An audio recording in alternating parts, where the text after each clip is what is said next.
Welcome to the Dom Sub Devotion Podcast. Every episode of Dom Sub Devotion shares the lessons learned from our experience of love, devotion, and desire inside of our 24/7 Dom Sub marriage. We found that dominance and submission is more than just a kink. For us, it's been a path to deep intimacy and desire that lasts over the long term. We share our experience through this podcast to be the example that we didn't have when we started down this path, and to help you find your way to a dynamic that works in your real life. You can learn more about us and our courses and offerings in the show notes and at infinitedevotion.com. Thank you for listening. Welcome to episode 100.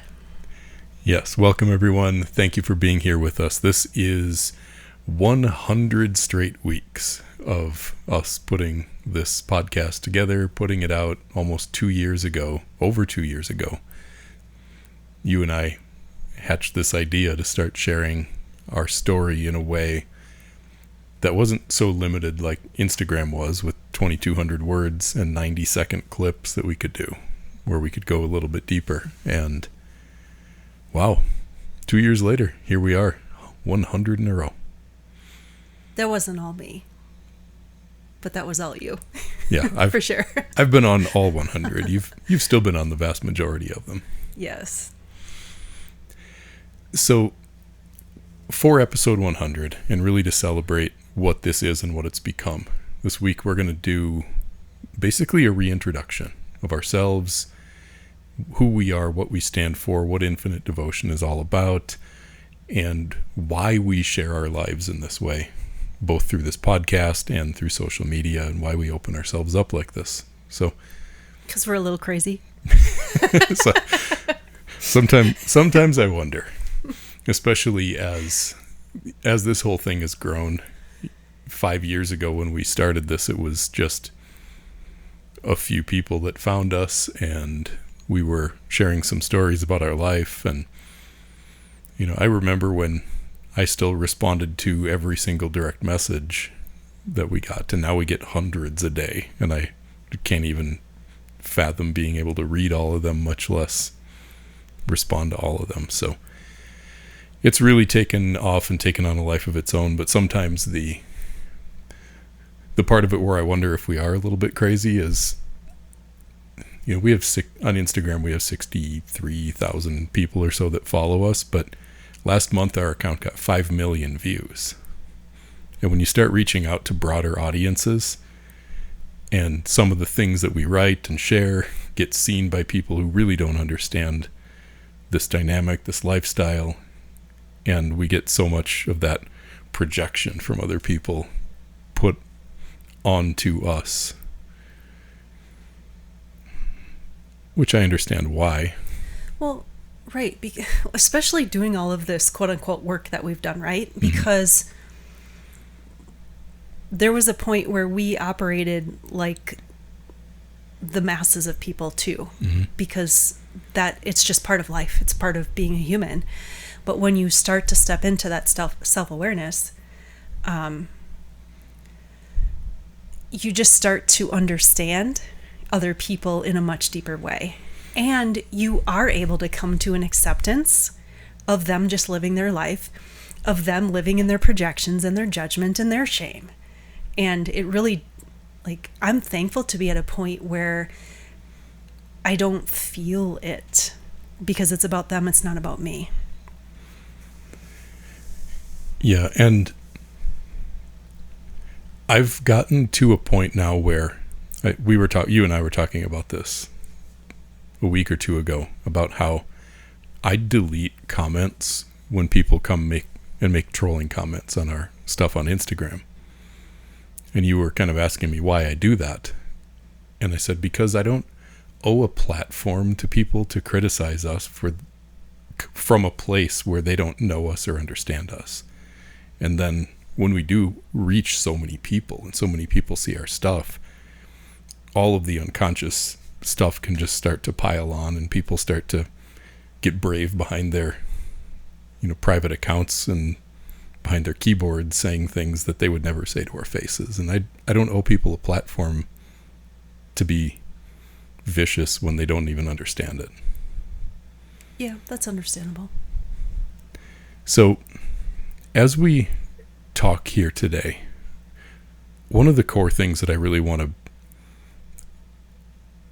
drive home and make sure that people understand about what we're doing here is, our relationship is 6.5 years as a 24/7 dom-sub couple. Dawn wears a collar every day. She calls me sir all the time. And people find us, and I know that they want to learn how we've gotten here. And the important thing that I want people to know about what we do and what we share is that we aren't trying to teach you how to do it the way that we do it. We are showing you an example of one way that this has worked and the way that it's worked for us. Because there are lessons that people can learn from what we do that they can take to their own lives, but they have to take what works and throw away what doesn't. Because the way that we do this only works for us because we are us. So don't listen to, or don't try to copy what we do, but pay attention to how we do it. And that's what everything we teach and talk about is all about, is how we have been able to get to a point where this works for us. And people don't need to follow our path in terms of copying our way of DS. Like, we can't teach you how to do what we did, but we can teach you how to do it for yourself. Yeah, and the key word that we've used over and over is authenticity. Mm-hmm. And our approach to this is very different than what people probably associate with BDSM DS, right? But for us, it's been a soul connecting journey, and that's been the most beautiful thing to come into and to experience in a way that, frankly, I didn't even know existed. Like, I didn't know what I didn't know. We're not going to tell the whole story of how we got into this today. People want to know that, go all the way back to episode 1, where we were brand new at podcasting. The audio isn't as nice. We were a lot slower in how we talked because we were brand new at everything. So take it for a grain of salt. You can see how far we've come in audiovisual, in production, in graphic design. Like, everything that we do now is so much higher quality just because we've learned so much, but we tell the story there. Yeah, and I want to add this: comfort being on video. Yeah. Because that was one thing to step into being on video when we were coaching, and then it was a whole another level of like knowing that not everyone, because plenty of people listen on the other platforms, but it is out there on YouTube. And so being behind a camera was for me a very edgy thing that I stepped into, and I made myself do it because I don't need to live in the discomfort. But even that was something in and of itself. Yeah, that's evolved a lot. Well, especially now, given the most recent developments, how comfortable you've gotten on camera. Very. I love it. If you don't know what we're talking about, go back about 5 episodes and you can see the dawn of desire. But what's important to know about who we are, for people who are finding us, who are new to us and our work and what we do, we've been married now for almost 15 years. We've been a couple for almost 17 years. And we started into this DS dynamic about 6.5 years ago. Almost 7. Yeah, true. And for us, this has always been about, this hasn't ever been about kink 24/7.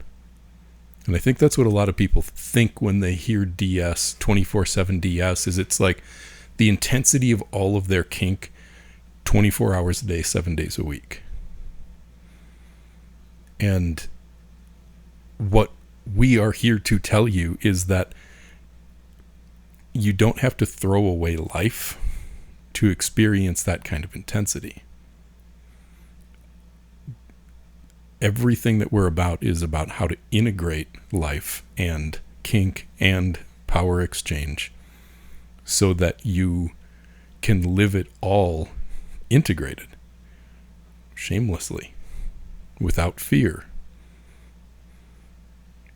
And my role in that has been to, first of all, lead myself, to grow myself into the kind of man who can stay grounded in all of the chaos of life and with you, to be able to see you, to know where to lead you next, what to show you, to guide you, to really be able to let you soften, put the walls down, the fear, the resist, like be able to see all of these things and start to unwind them. You've needed me to grow into the kind of man that can hold all of that. And that's been my biggest role as a dominant. It hasn't been about forcing you or the ways that I control you. And sure, we play with some of those control games because we still do the kinky stuff. But kink doesn't have to be separate from life. So for me, that's been the biggest thing that I've had to become in order for this power exchange dynamic to work and integrate with life. And for you, it's been quite different. Yeah, simply put, I would say that I've learned what being a woman really is like. And, you know, saying yes to being your submissive, we talked all about that. I didn't know really what I was doing. Along the way, I learned the word surrender and really have been able to connect the human, emotional, and spiritual experience for myself, but live in that as a human being and truly learn the concepts of faith and trust and surrender to something beyond us, right? And like, I thought I knew those things because, you know what? I grew up in the world of religion. But then, you know, stepping out of that was the very first thing a long time ago now. I don't even know how long that was. Of really starting to step in what is life for me. Even though I wouldn't have said that back then because it was very different. But that was the baby step for me. And really coming into who I am, but being with you in relationship and being your submissive, like, wow. When I said yes to you that long ago, I didn't know what I was really saying yes to, but man, life is incredible. And that's a really important point about what dominance and submission is about, is it's a framework within which you can evolve as individuals and as a couple. It's given me it's made it necessary for me and given me the drive to work on the parts of myself that I was more than happy to just shove under the rug. The lack of discipline, the lack of follow through and responsibility, the ways that I lived out of integrity, the ways like I would exaggerate things and tell little white lies for the sake of making a story sound better. And all of these little things that I thought were just kind of a part of me and my personality that were really coping mechanisms. And all of the ways that those things kept you from feeling able to relax enough, not to just follow me, but to set your walls down enough that you could start to look at yourself. Because I had a little interesting back and forth in Instagram comments this morning with someone who was trying to make the point to me. His first comment started out, "You're wrong." Well, that's like your opinion. Yeah. Oh, and by the way, 6.5 years ago, Dawn would not have quoted The Big Lebowski, and now she does. So that just shows you how submissive she's become. I'm glad I can actually laugh at that and just, not laugh at the person who said that, but just laugh at the humor of Yes, we've been there too, thinking we know best for other people, whatever. But his point was, a submissive will be able to let go of all control if you create enough safety for her. And the back and forth we had was me trying to show him my point that you can create all the safety in the world, but it's like lead a horse to water, but you can't make it drink. I can make the safest environment in the world for you to let go, to surrender, to submit, to follow me, to obey me. And you can want all of those things, but there is still a part of it that requires you to be willing to go inward and challenge your own beliefs, to look at your own fears. And I can't do that to you or for you. And that's what DS really has been about, is me making that safe space and that safe environment. But then also, we've talked about patience a lot over the years. A big part of the patience has been, there's some things for you that you've had to see and that you've continued to see in yourself that you can't even start seeing until you've been able to feel very safe with your walls down for a long time to be in that safe space. Yeah, there are plenty of things that I uncovered most of what I uncovered, I didn't know was there. I didn't know the amount of fear that I was living in. I didn't know how strong my walls were, how high they were. And frankly, I'm still in that process, because I believe that, there may be more. As a woman, we have this cycle every month, and I've really learned to listen to it and what that looks like for me in my life. And every month I've just been able to see something more. What it feels and looks like is much different now than it was before. I don't feel like I'm letting go of these big things. It's more like stepping into expansion. But I had no idea, I just said this before, I had no idea what I was saying yes to. I had no idea what actually was inside of me. And that is something that you had kind of said for all of our relationship, when we would kind of talk about God and you go inward, and I'd be like, what? I didn't say that to you, I don't think, but I didn't understand that concept. And everyone knows what it's like when you understand something and you're sharing it with someone who can't even grasp the concept of what you're speaking about, where they're looking at you, but they're not hearing a word you're saying. That was me. Yeah, that was you. When I would try to explain that God was bigger than religion.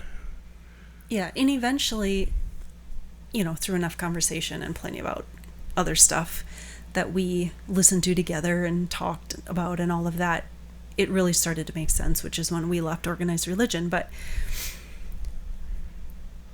yeah, I didn't know what I didn't know. That's all I'm going to say. It's also an interesting point, because where I wanted to go next in this conversation is really to talk about what we stand for. What is dominance and submission really to us? And what is it that people can learn from us? And first and foremost, it is a path to living a life in truth rather than seeking approval. Oof, yeah. Because I think most people spend most of their life looking for other people's external approval and validation of their actions. I feel loved if you do things that I want you to, rather than me loving you for who you are and you loving me for who I am in a way that transcends actions. Right? It's this whole, the deeper truth is letting things be what they are. And that's what dominance and submission has been a path to for us, is being able to live in truth and to see truth for what it is rather than what we wish it was, or trying to, because when you're looking for approval, you're having to control and manipulate and force everything into a box that fits your expectations and your preconceived beliefs and everything that you need it to be. And what we are all about, and the reason that our number one value is truth, is that this type of a relationship structure allows a couple who wants to do it together to move beyond approval seeking and validation seeking into honesty. And that's an entirely different way to live, love, relate, and approach life. Mm-hmm. Yeah, because also we are still two individuals with different desires that can mold together, but we still are two different souls experiencing life here together. And so being able to meet each other where they're at, meanwhile holding your own desires and like not being attached to them. Like, this is the whole concept of desire and letting myself want and live in it and then being able to receive yours. Like, that's been a fucking journey of really coming into it. And I'm like, again, I'm still in it. Like, there's more to life, there's more experiences to be had and to just keep growing. But that commitment to each other and to the dynamic has been everything for me. And feeling your commitment to me, continuously meeting me where I'm at. Yeah, the desire thing is a really interesting one, because I've been talking about this a lot on the podcast, and there will be more episodes coming after this. And towards the end here, I'm going to talk a little bit about the direction this podcast is going to go forward after number 100 here. No, it's not turning into a porn site. No. We have one of those, though. I'm sorry. I'm still laughing at some things. Yeah. There were some pretty interesting reactions to us launching OnlyFans about a month ago now.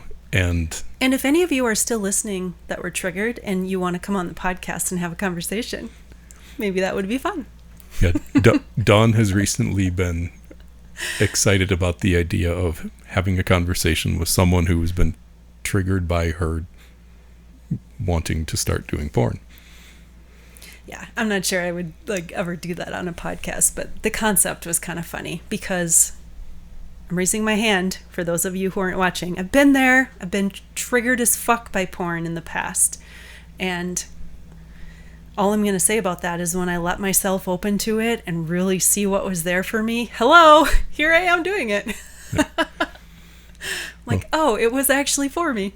Yeah, it's a great example of the thing that people really hate to hear, because it's so true, and that's why it feels so upsetting to hear, is that the things that trigger you the most are often the things that you want or need the most. There's so much energy there, and the trigger is there to try to protect something that's already some desire or some experience inside of you that would actually break you open in some way.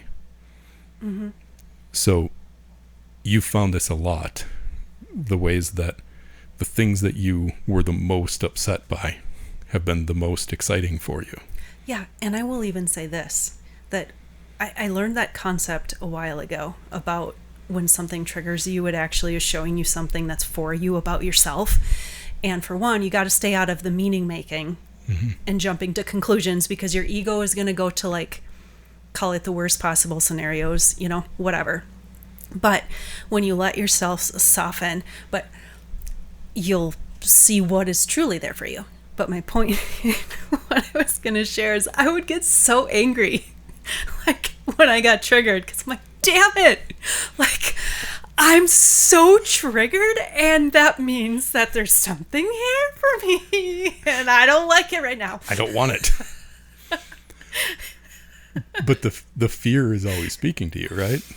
And but the fear is also trying to convince you that looking at the fear, well, this is last week's episode. It's all about that fear and how it really is poisonous because it keeps you from looking at the very thing that you need to look at the most. Like fear is saying, don't look here, but there's a reason you're afraid in the first place, which is there's something that you're trying to protect. So all of that leads to another really valuable thing that you and I stand for and that this dynamic is about for us is freedom, which goes just directly against the preconceived notions and assumptions and beliefs about what dominance and submission is. It's not about freedom, especially for the submissive. In most people's assumption, it's about control, limitation, constriction. And I realized very early on in this dynamic between you and me that when I tried to control you, there was less of you. And I didn't want less of you. I wanted more of you. So I wrote something on our blog, probably back in 2021, maybe 2022. It was before we were even called Infinite Devotion. I know that much. Okay. And it was called Use Your Control to Make Your Submissive's Life Better. And it was this light bulb moment for me where I was the one who came into this dynamic with all of the fantasies about what it was going to look like. And in my fantasy, I was going to boss you around and you were going to get turned on by it. And then you were going to be all turned on. And then like we were going to have lots of fun. Was I just going to be throwing myself at you or just like what was I going to be doing? Oh, there would just be juices dripping down your leg every time that I ordered you around. It's just squirting all over the kitchen floor all the time. Yeah, you only do that some of the time. So I realized pretty early on, at least in our relationship, in our dynamic, that if I were constantly ordering you around, you shut down more and you clamp down more. And I wanted to see you coming alive with more energy, with more excitement, with more like passion. And so what I realized is for us in our relationship and our dynamic, the way that I needed to deploy dominance was to try to take you out of control because you had so much, you were in control so much. Again, that's us. You can maybe, people listening, watching can learn something from that, but you have to see the reality of your relationship because some submissives might absolutely feel that coming alive from the more intense control. You have to know what makes your relationship and your individual spirits come to life. And that's what I mean when I say freedom. Because, frankly, I want us both to live a great life.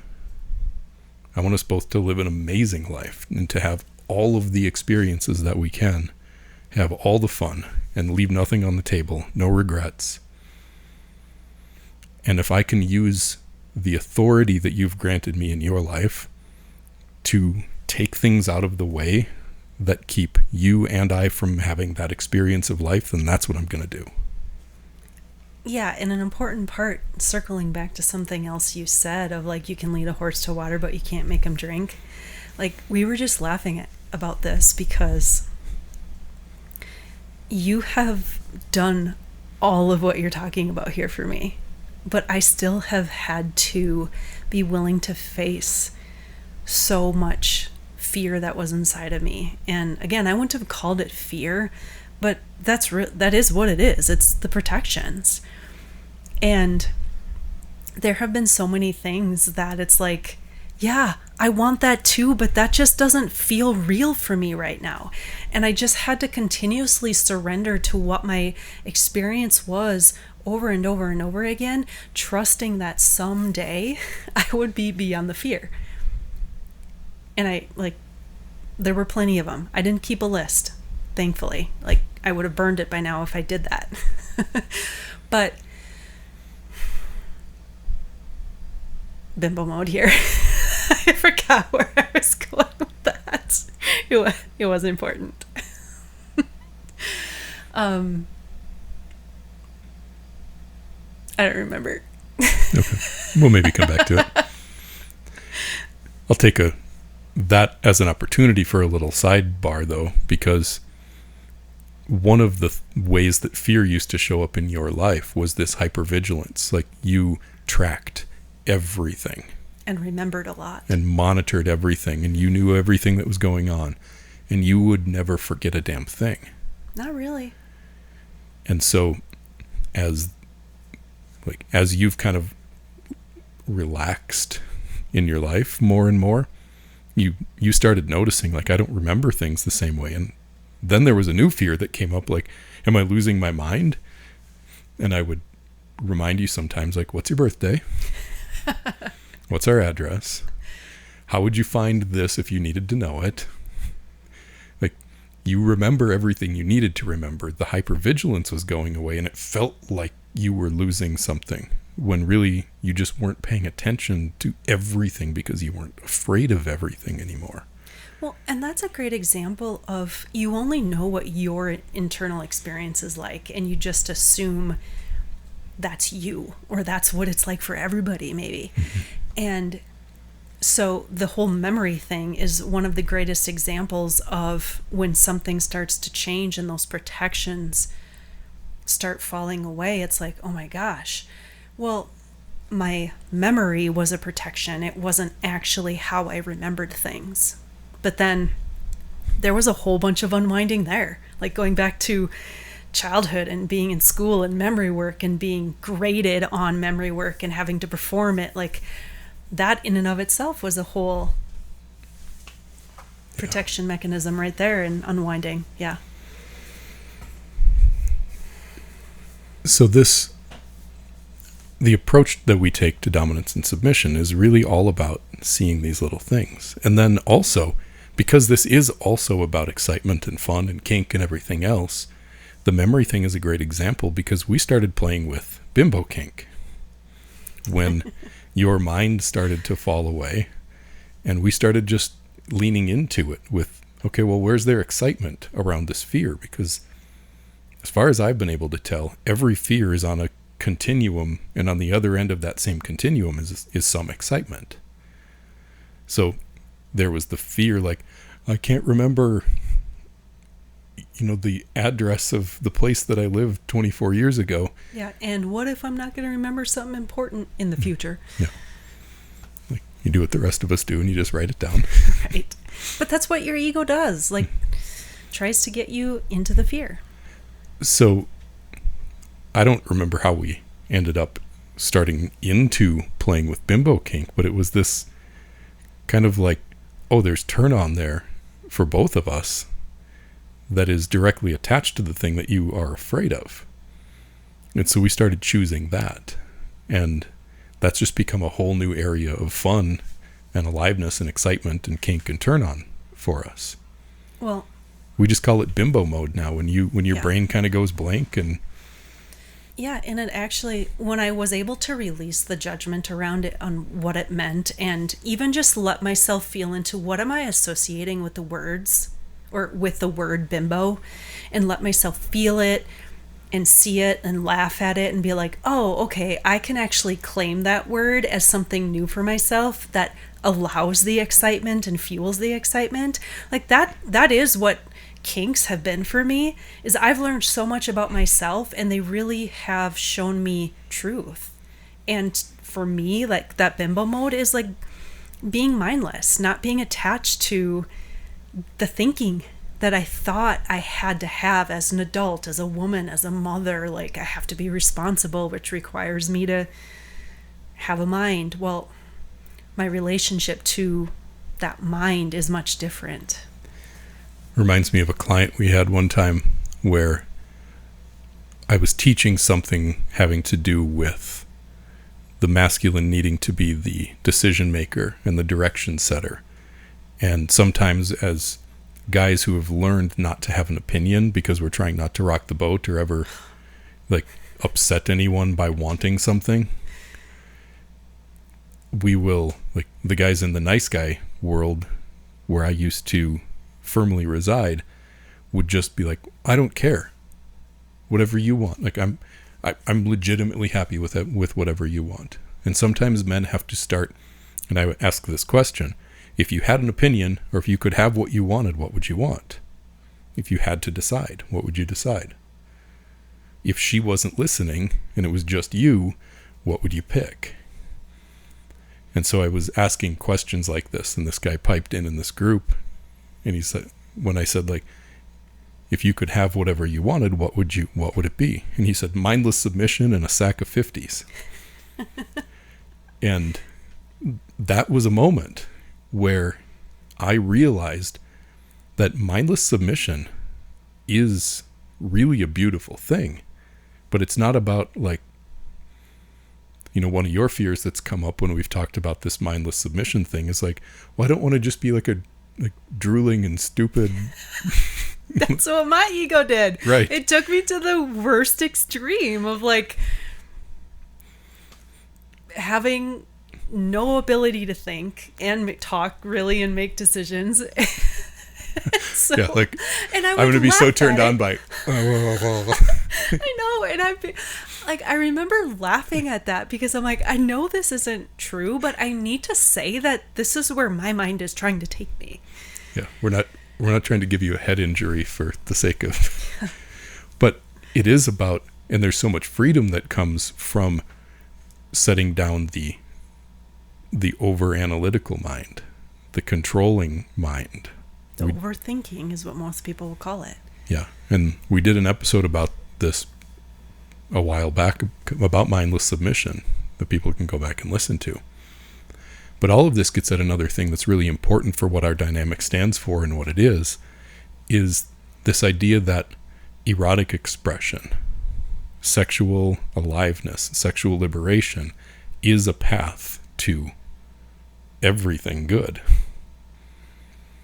Because as we confront fears and resistances and limitations and constraints around our sexuality, which is our life force, it's the energy of life that brought every one of us into the world, is sexual energy, sexual desire, sexual consummation brought all of us here. So it's the energy of life. And if we can liberate that from all of those fears and constraints and just be able to be with it as it is and enjoy it for what it is, that brings us home in every single way. But it's also the most challenging place.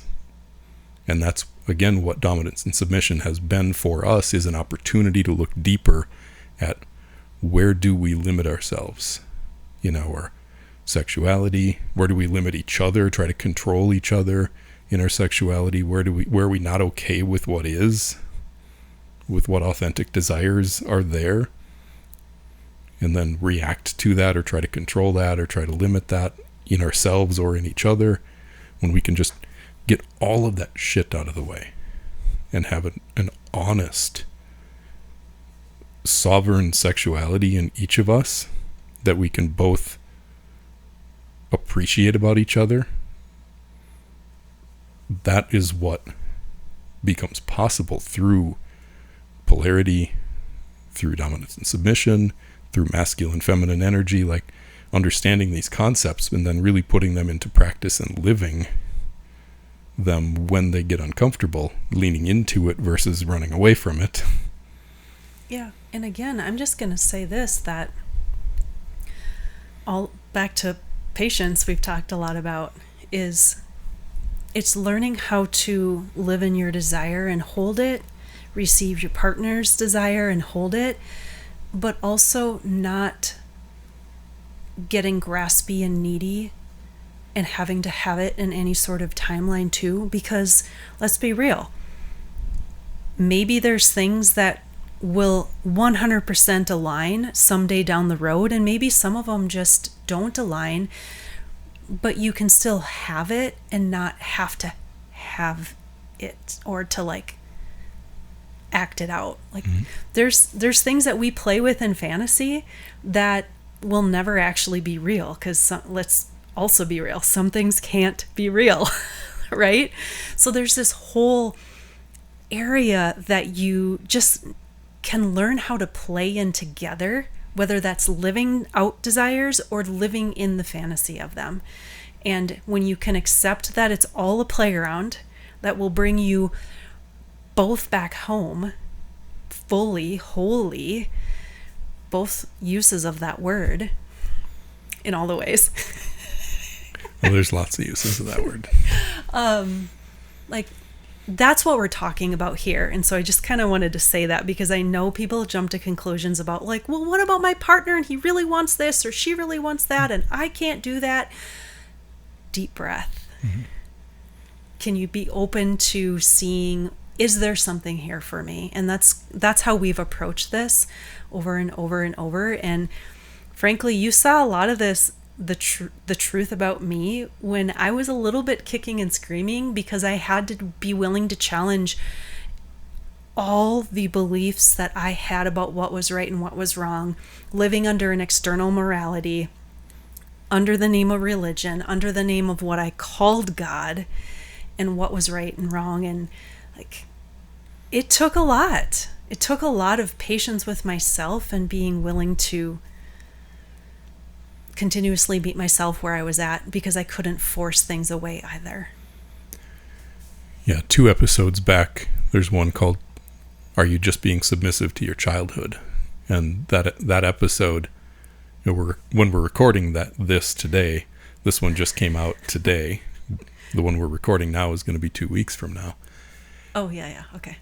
So when people are hearing this, 2 episodes back, "Are You Just Being Submissive to Your Childhood?" really gets at one of my core life maxims, which is question everything. Mm-hmm. I told the story in that episode, and I encourage people, go back and listen to that one.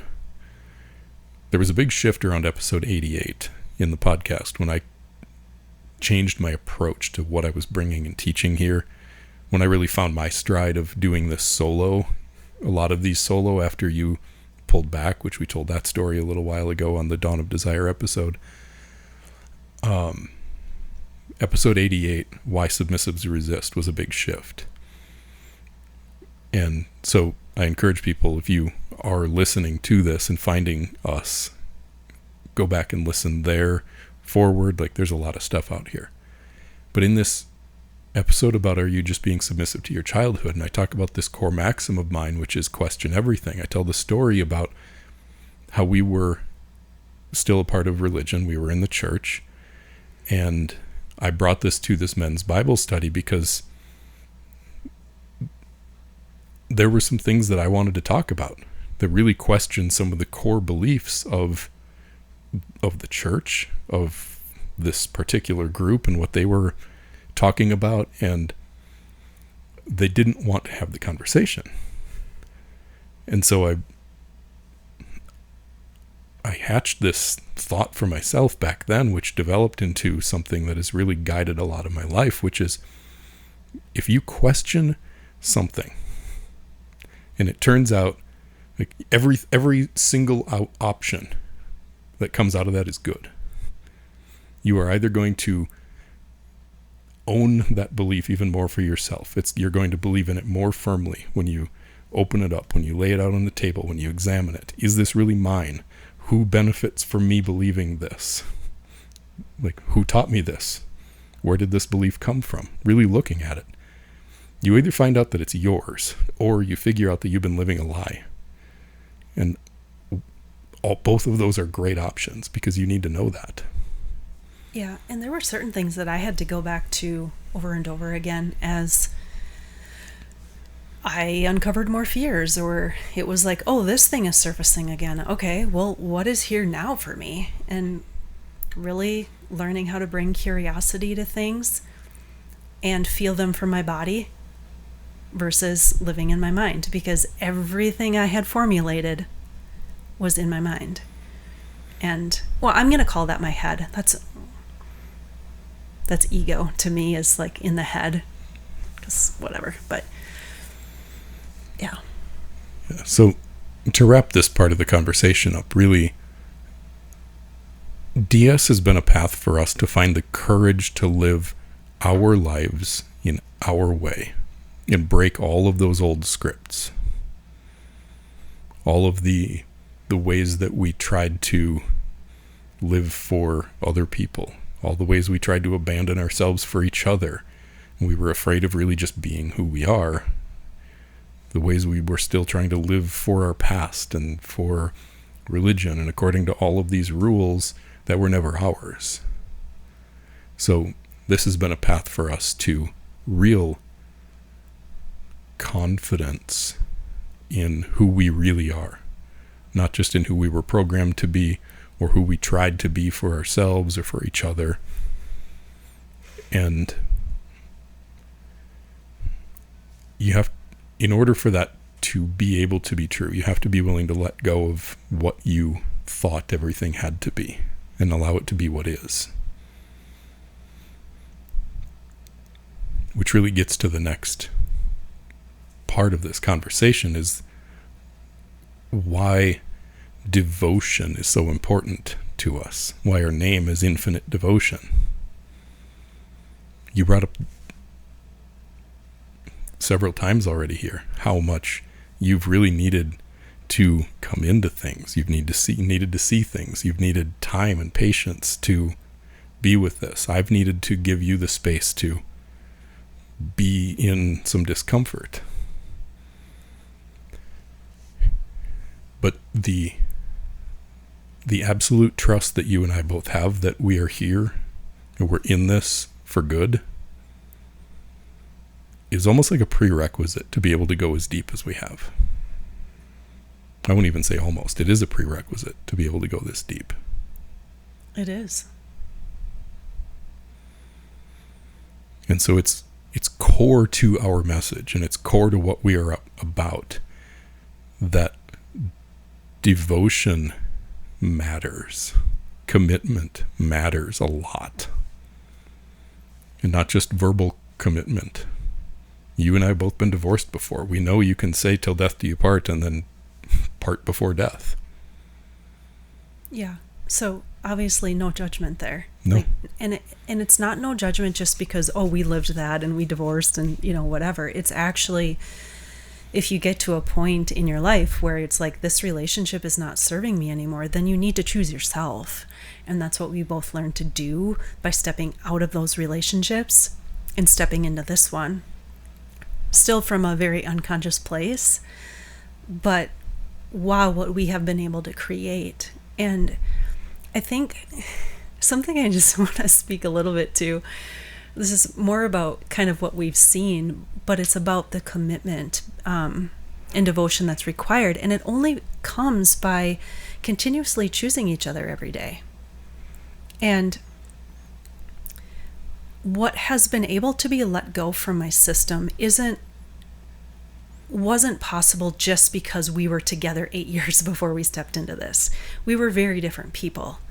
And so the level of commitment to each other, but also ourselves, was what has made this possible. And so whether, you're in a long-term marriage, because we get a lot of people who, I don't know if it's maybe this, that you raise some kids together and you make it work long enough, and then it's like kids move on or they're older and you're like, my relationship isn't what I want. And then you want to put the effort into figuring out how to make it work. Great.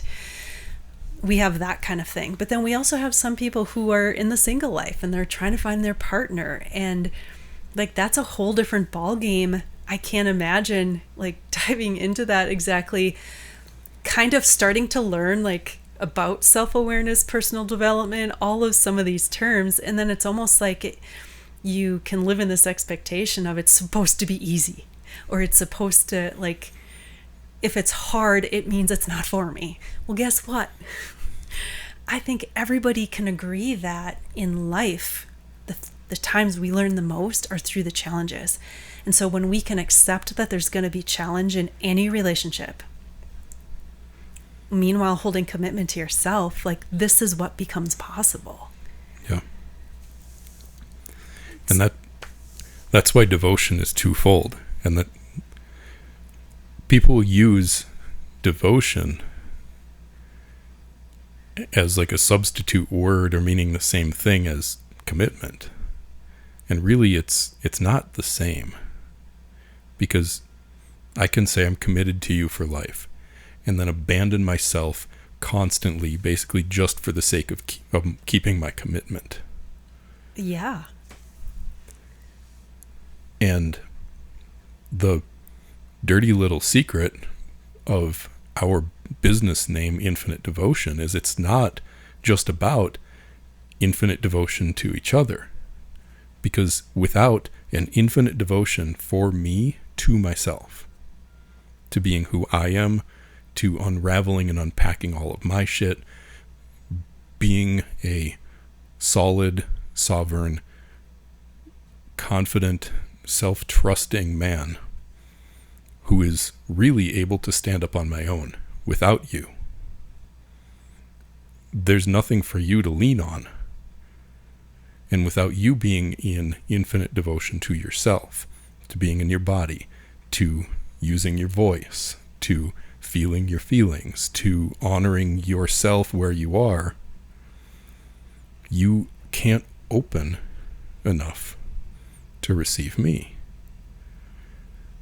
So without devotion to self, you can't have devotion to each other, because if I need you to be something other than you are because of where I am in myself, if I'm not whole in myself and I'm trying to use you to fill a hole or a void in me, I can't be devoted to you. I'm using you. And if you can't really be upright in yourself, to be solid in who you are, and to trust yourself, and to know that you're safe, and to be able to use your voice, and to feel your body, then, if you need me to be something for you that you aren't willing to be for yourself, then you're just using me. Mm-hmm. So devotion to each other comes from devotion to self. Yeah, and along the way I had to be honest and recognize the ways that I was using you to fill a void. Or Me too. I was giving up control, expecting you to handle something exactly the same I would, because it was just like, well, okay, at least I don't have to do this for myself, but I only feel safe as long as you do it the same way I'm going to do it. Or it only feels good to me if you do it the same way I was going to do it. So then I had to swallow that pill and be like, oh, that's what I'm doing, and then be willing to continuously let go of the things that I uncovered where it's a codependency. Mm-hmm. Yeah, and when it really comes down to it, that's what DS in most cases in long-term relationships turns into, is a big, gigantic justification for a codependent relationship that suits both people's neediness and lack of self-trust and self-worth. Yeah, wounding. So it's like this idea that if I just take control, you give up control, and then everybody's getting all of their egoic needs met, and then we have the perfect relationship. But I guarantee you they don't feel the perfect relationship, because No, you can't. Because you're still playing in the world of scarcity and lack, and right. You're not, neither person is free really in themselves in that case. So if we're going more into codependency with the way that we control or the way we give up control, it isn't a foundation for a long-term sense of aliveness. It's going to shrink and collapse and eventually just crumble. You can't just keep crushing things and expect them eventually to fly. Right. So this is about getting out of codependency, not creating more of it. And that's what we help people do. Right? It doesn't matter. And some people, that were triggered or upset about the fact that you decided to do OnlyFans and start sharing our sexuality with the people who wanted to see it. Like, okay. But also, you don't have to be afraid that following our advice is going to lead you to that place. Because we had some people, clients come to us like, well, now, like, if I keep learning from you, is that where this is going to go? Or are you just going to be telling my husband that it's okay, that's an option? Like, you decide your options. We want to help you get fear and shame and codependency and control and all of these things out of the room so you can see what you really want. And, like, let's be real.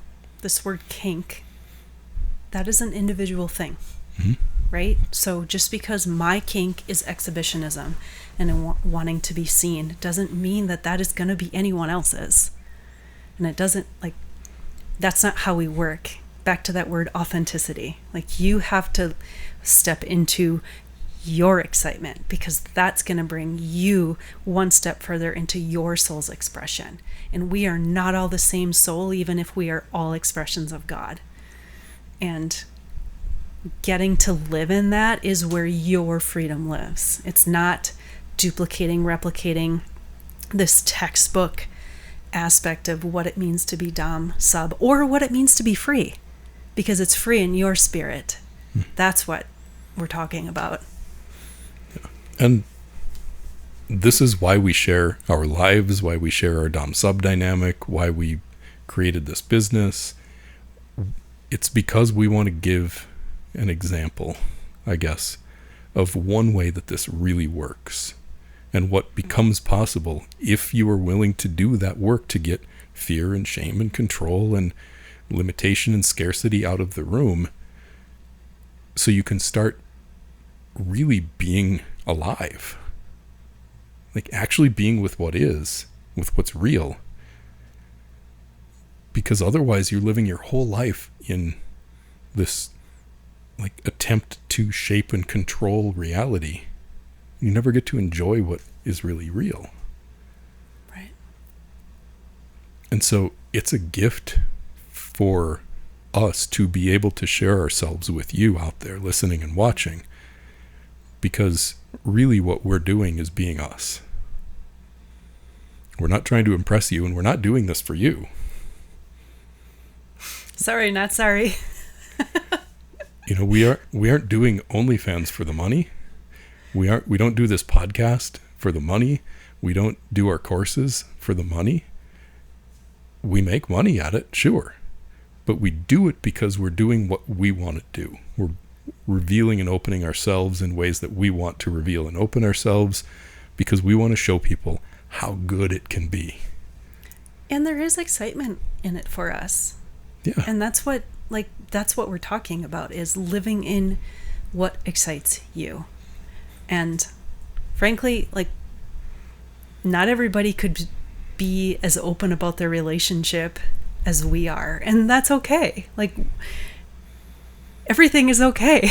Yeah. Right? Like, just be you. And when I really started to understand what it meant to step into being me without even knowing what that meant, you'd be like, I see you, and I'd be like, huh? What are you talking about? And now I'm like, oh, okay, I got it. Like, when something lights my body up, when I feel excited, when I feel alive, there's something here for me. And, like, even in the whole, like, stepping into OnlyFans, I don't know, it took me at least like 6 months. I don't know, like, this wasn't a like, oh my gosh, this excites me, let's do it today. It's like, no, okay, now this excites me, but I still feel the and I don't step into something until I feel like the freedom along with it, and I don't feel the tension, and I don't feel the judgment or the shame around it. And that has only brought us more fun.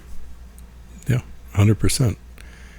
And that's really what it is. We are comfortable enough, opening ourselves up. We really don't care about people's judgment or their disapproval. And when I say people's, I mean like anyone, even the people that most people are the most afraid of upsetting. Mm-hmm. Like, people can accept us or not. They can take us or leave us. We're going to live our lives the way that suits us best. And the fact that we have and feel that freedom to do that means that we have an opportunity to share with people. Not everybody, you don't have to put your whole life on camera in the way that we do. Maybe you want to. Maybe you just want to feel a lot more free to be who you are in full vulnerability and full openness with the person you love the most. Start there, because that's what all of this is built on, is our ability to be sovereign, to be whole in ourselves with each other, and to do that side by side. Mm-hmm. And I want that for everyone. Yeah. Like, it's amazing. Like, the life we live is incredible. And that gets to take you wherever it takes you. Mm-hmm. It doesn't mean that it takes you where we have gone. And that's why you can't copy us. But if you pay attention to what we do in this podcast, and you pay attention to what we do, we have courses out there like Rapture, like Becoming a Dominant Man, like Submissive Foundations. And these courses are built, and I forgot Structuring Your DS Dynamic, which is maybe the top of that list. They're built to help you find your way and to make it work for you in your life, to be who you are. They aren't meant to teach you what we did. They do show you how we did it and give you somewhat of a path to follow. Becoming a Dominant Man teaches you like the path that I had to follow to get to a point where I can feel solid enough in myself to not be afraid of you, to not be afraid of upsetting you, to be able to lead you, to tell you what to do without being afraid that you're going to get mad at me and leave me. Mm-hmm. Structuring Your DS Dynamic. You know, most people write a contract because they Google it and they find one, and then they fill their names in and they circle some things, yeses and nos, and okay, this is our contract. That course walks you through building a whole structure of a DS dynamic that supports the individuality and aliveness of both of you and the dynamic together. So all of our work is about leading you home to yourself, the way that we have, and I have led us home to ourselves, to be living in a relationship that works for us. And that's what we do. That's who we are. So going forward on this podcast, this is episode 100. This is a celebration of 2 years of every single week showing up for this and putting out something that we hope has been really helpful and valuable for people. And I know it has, because we hear the comments and we hear the feedback from people. And we appreciate that, by the way. Keep it coming. If you've been impacted by this, please tell us. Go on infinitedevotion.com, find the contact us page, send us a message. We love hearing them. It means so much, because we put hours and hours and hours into this every week, into recording it, editing it, uploading it, show notes, blog post, all the graphic design, promoting it. Put a lot of time into this, and we give it away for free. And so your feedback really is the best payment. We love hearing the way that us opening up and sharing our lives impacts you in your life. It means the world to us. And we're not done. I'm not done with this. You're not done with this. But as we go forward from here, this podcast is going to continue to be about freedom. Freedom of the individual that's required in order for a relationship to be free. It's going to be about devotion and the importance of commitment and devotion. The upcoming episodes in the following few weeks after this one are going to be really, really powerful stuff. I've got some incredible episodes planned for people, so stay tuned. Make sure you subscribe to our YouTube. Follow us on Apple, follow us on Spotify, wherever you like to listen. make sure you get on our email list too. You can go in the show notes and find your way to our email list so you get notified when we release new episodes. But this podcast is going to continue to stand for unconditional love. It's going to continue to stand for freedom and abundance. And we are going to keep showing you who we are and teaching you the lessons that we've learned so that you can follow them and find your own way home to a life inside of yourself that's real and true and alive and yours. And we're just getting started here. We have a lot more planned with what Infinite Devotion is and is going to become. I really hope that we can start at some point doing some live in-person events, retreats of some sort. It's funny that you say that, because just before I was like, when you were talking about the comments from people, I'm like, and we really want to meet y'all in person sometime. Oh, and also, if you listen here and you don't follow us on Instagram, follow us on Instagram. Dawn and I live in an RV and we travel all over the country. Right now we're in Denver for the next few weeks. By the time this comes out, we'll probably be almost out of this area, but sort of. We're in the Denver area. But we travel all over the place. So stay in touch with us and where we are and where we're going. We're meeting a couple different people who we've met through this business while we're here in town, and we like to meet new people as we travel. So that was what brought us to Austin in the first place as snowbirds, was like, hey, we knew some people that live there because of our business, and so it's always fun meeting new people. Yeah. We love it. So to end this, I want to give a special thank you to the people who have been here since the beginning of this. Those of you who have, and I know you're out there, you share with us, you tell us about this. Some of you have listened to every single one of these, and that blows my mind. And I love you so much for it. Thank you. Because it's, above all else, it's just really good to know that we're not screaming into the void here. It's really, like, it means so much to me that we've been able to give all of this away over these last 2 years.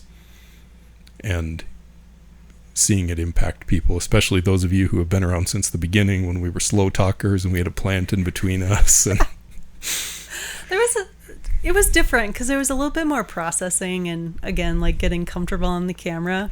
Yeah. But and our AV is much better. Like, for those of you who have listened since the beginning, or if you just found us, go back and listen to episode 1 and the audio quality, and then come back and listen to this and how great our new microphones sound and our camera for YouTube. Like, and what a learning process it's been for me, right? I didn't know anything about this before we started. I didn't know anything about social media when we started this business 5 years ago. And then we're like, we're going to do a podcast. I had no clue. So it's been a beautiful chance for me to learn a whole new set of skills over the last couple of years too. Yeah, and I'm going to say that you say we a lot, but this is all you. All I do is get myself put together and show up and sit here and look pretty and just add a little bit in. Like, you do it all. So I will take down the microphones, but you basically set up everything and you do everything behind the scenes. And so I want to honor you and share that, because I admire all of who you've had to grow into just for that aspect of our business, and being able to share and continuously to desire for better and more and improvement in just the quality and what we can do. And you've always, I think, made the best possibility out of what we have. Like, we live in our camper, and so this is it. Like, this is our... If you're watching on YouTube, we are sitting in the back end of our RV right now. We're not renting a podcast studio. We never have. Like, that was just, we made the best of what we had. And yeah. So I want to honor you in all of that, because your talent is amazing and your intelligence is amazing, and it shows. And so I hope you all appreciate it too, but I really do.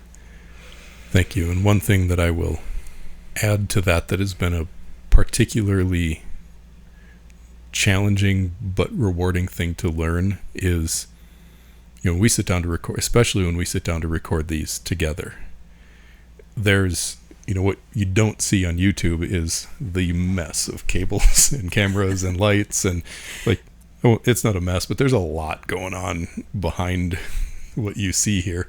Anytime you see a podcast or a video production of some kind, what you're seeing on screen is the end result of a lot of cables and cameras and screens and tripods.